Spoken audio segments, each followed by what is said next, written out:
Weather Authority Chief Meteorologist Dan Cianga joining us now with our full forecast. You just went for a walk and it was chilly out there. It's cool. It's getting a little foggy here in Salinas as well. But we are going to be talking about some bigger weather events as we head toward the end of the week.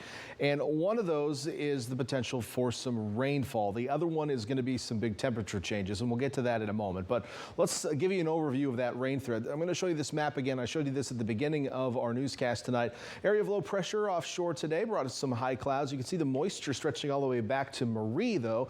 Now a tropical depression. Was a major hurricane at one point, but now has really died off. But as we look farther to the west, this right here, this line of clouds is a cold front, and it will be heading toward us as we head toward the end of the week. And all of these other little features here are a part of its destiny, essentially. It will deflect the moisture here, there, and potentially bring us some rainfall. So let's talk about the chances. This is the latest model run I have. It just came out moments ago. I actually haven't even looked at it yet, because it just came out, so it may be full of surprises for us. Let's go through it together. So we'll stop things at 8 a.m. Friday morning, and you can see an area of rain a little bit offshore. So here's the San Francisco Bay Area, the Monterey Bay Area just south of it, and the rain offshore. That's associated with that cold front. Now that's going to approach us on Saturday. Looks like part of it will head to the south, part of it will head to the north as well. We can see some rain up on the Oregon coast there, and it looks like right now we kind of get the split, which is not where we want to be if we want to get some precipitation. That following system, though,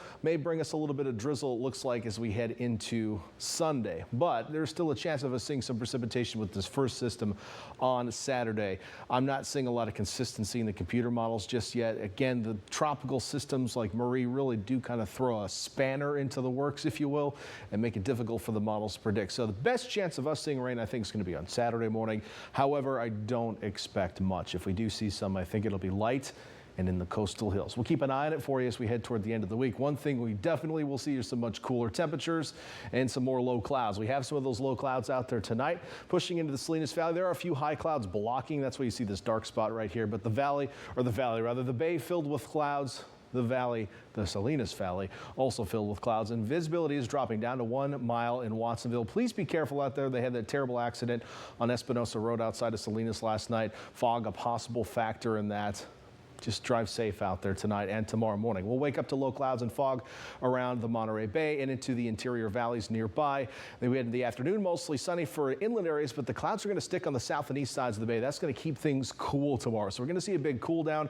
As for the smoke, well, we had a little bit of haze in the air today, but air quality generally was good. We're going to see that sticking around through tomorrow and probably Wednesday as well. Still looking at decent air quality. This is the air quality map here. You see the green here locally. So some good news getting out of that smoky land. We don't like being there.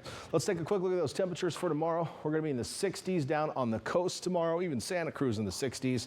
The Santa Cruz Mountains cooling to the 70s to low 80s at the warmest.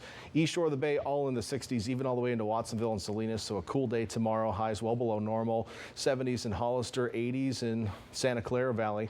Monterey tomorrow looking for a high in the low 60s. And we're going to stay in the 50s in Pacific Grove and Pebble Beach. I mean, it seems really cool, but you got to think we've been like above normal for the last 3 weeks in a row. So these are going to be somewhat shocking to the system, I feel like.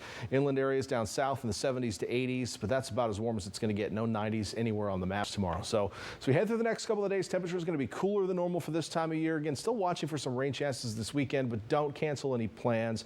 Just stay tuned to the forecast as we head into the weekend, and I'll give you the best updates we can get you. I do expect warmer weather next week, so if you don't like the cold, well, the good news is it's going to warm back up. You just have to wait like 5 or 6 days.